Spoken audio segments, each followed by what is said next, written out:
আসসালামু আলাইকুম। Accounting problem and সলিউশনের পক্ষ থেকে আপনাদেরকে স্বাগত জানাচ্ছি। আমি AR আরিফুল ইসলাম। আশা করি সকলেই ভালো আছেন।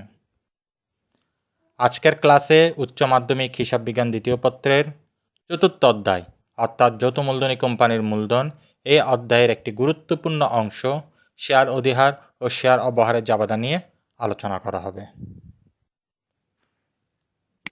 প্রথমে জেনে নিই শেয়ার অধিহারের শেয়ার ইস্যু বলতে কী বোঝায়।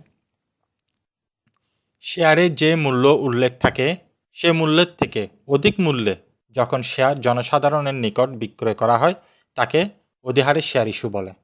অর্থাৎ শেয়ারের যে মূল্যটি লেখা আছে তার থেকে যদি বেশি মূল্যে জনসাধারণের নিকট বিক্রয় করা হয় তাকে অধিহারের শেয়ার ইস্যু বলে।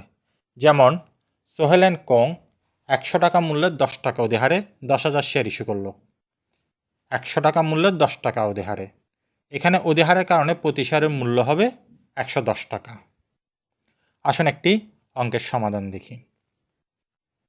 সোহেল অ্যান্ড কোং 100 টাকা মূল্যের 10 টাকা অধিহারে 10,000 শেয়ার ইস্যু করলো এবং 10,000 শেয়ারের আবেদন পাওয়া গেল। আমরা জানি আবেদন পাওয়া গেলে তার জন্য দুইটি জাবেদা দেওয়া হয়। একটা হচ্ছে শেয়ার আবেদনের জাবেদা, যেখানে শেয়ার আবেদনের কারণে ব্যাংকে টাকা আসে, সেজন্য ব্যাংক হিসাব ডেবিট হয়, শেয়ার আবেদন হিসাব ক্রেডিট হয়। এবং আরেকটি হচ্ছে শেয়ার মূলধন স্থানান্তরের জাবেদা, যেখানে আমরা শেয়ার আবেদনের টাকাটা শেয়ার মূলধন হিসাবে স্থানান্তর করবো। সেক্ষেত্রে আমরা শেয়ার আবেদন হিসাব আগে ক্রেডিট করি, এখন আমাদেরকে কী করতে হবে? ডেবিট করতে হবে এবং শেয়ার মূলধন হিসাব ক্রেডিট করতে হবে।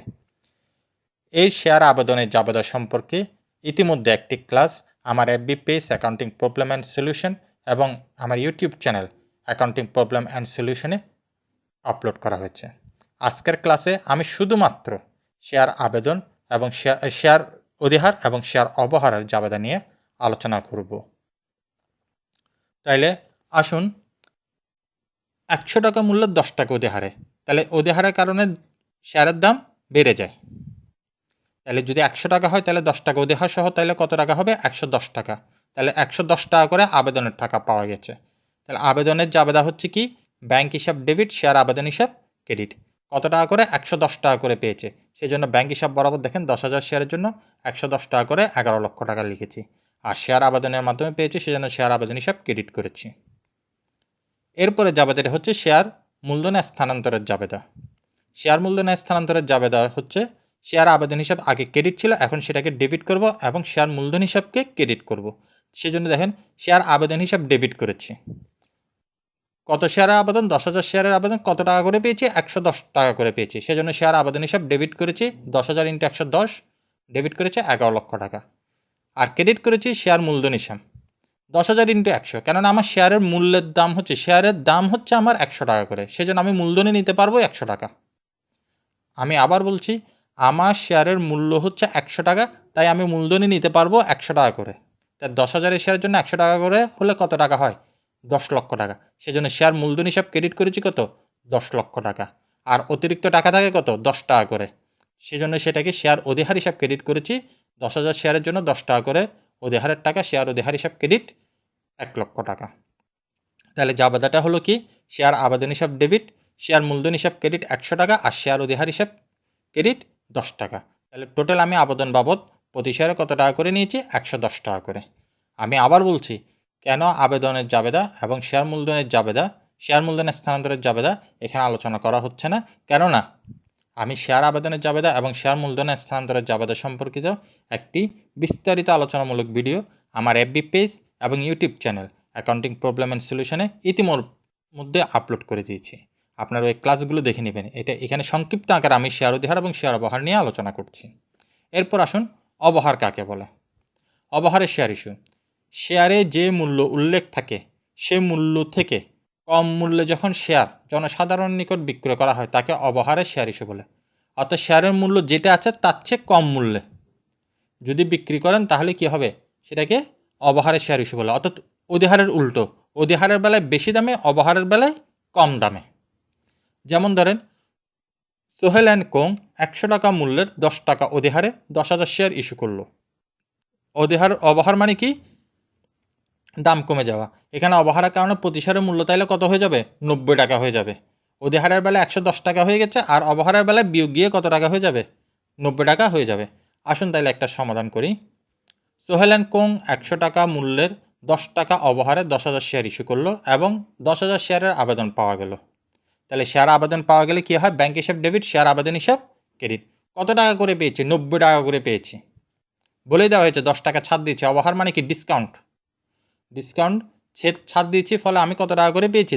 90 টাকা করে। সেজন্য ব্যাংক হিসাব বরাবর লিখেছি 10,000 শেয়ারের জন্য 90 টাকা করে 9 লক্ষ টাকা। শেয়ার আবেদন হিসাব ক্রেডিট করেছি 9 লক্ষ টাকা। এরপর আসেন শেয়ার মূলধন স্থানান্তরের জাবেদা। মূলধন স্থানান্তর করতে গেলে কি করতে হয়? শেয়ার আবেদন হিসাব ক্রেডিট থাকে, সেটাকে ডেবিট করে দিতে হয়। কত লক্ষ টাকা? 9 লক্ষ টাকা। কারণ ক্রেডিট করেছি 9 লক্ষ, তাই ডেবিটও করবো কত? 9 লক্ষ টাকা। কিন্তু আমার মূলধন হচ্ছে তো একটা 100 টাকা করে। শেয়ারের মূল্য হচ্ছে কত টাকা করে? 100 টাকা করে। সেজন্য শেয়ার মূলধন হিসাব বরাবর দেখেন আমরা ক্রেডিট করেছি কত? 10,000 গুণ 100। যেহেতু শেয়ারের দাম হচ্ছে 100 টাকা, আমি এখানে মূলধন কমানো বা বাড়ানো কিছুই করতে পারবো না। যা কমাবো বাড়াবো সেটা শেয়ার অধিহার অবহারের মাধ্যমে কমাবো বাড়াবো। তাহলে আমি ডেবিট করলাম শেয়ার আবেদন হিসাব নাম দিয়ে 10,000 ইন্টু 90, 9 লাখ টাকা। কিন্তু আমি মূলধনে স্থানান্তর করছি 10,000 ইন্টু 100, অর্থাৎ 10 লক্ষ টাকা। তাহলে দেখা যাচ্ছে ডেবিট দিকে আমার শর্ট পড়ে গেছে কত? 1 লাখ টাকা। সেটাই হচ্ছে শেয়ার অবহার। তাই শেয়ার অবহার হিসাব ডেবিট করেছি। একটা শেয়ারের জন্য 10 টাকা করে, তাহলে 10,000 শেয়ার, 10,000 ইন্টু 10, তাহলে কত হয়? 1 লক্ষ টাকা। তাহলে এখান থেকে আমরা দেখতে পারলাম অধিহারের কারণে দাম বাড়ে, অবহারের কারণে দাম কমে।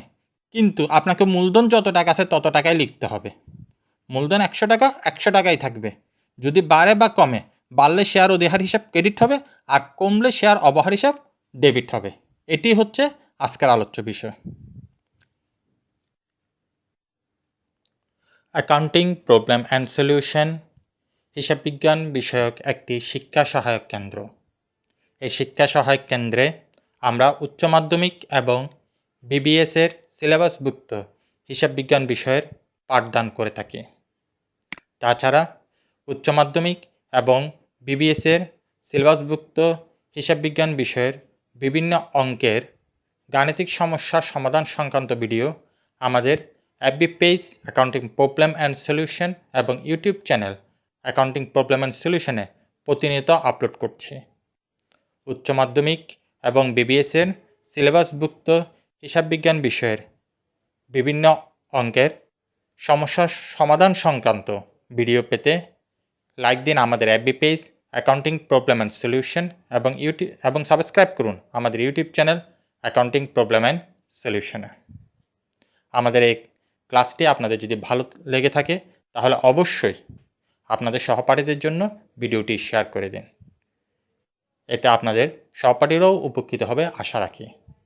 আজ তাইলে এইটুকুই। আল্লাহ হাফেজ।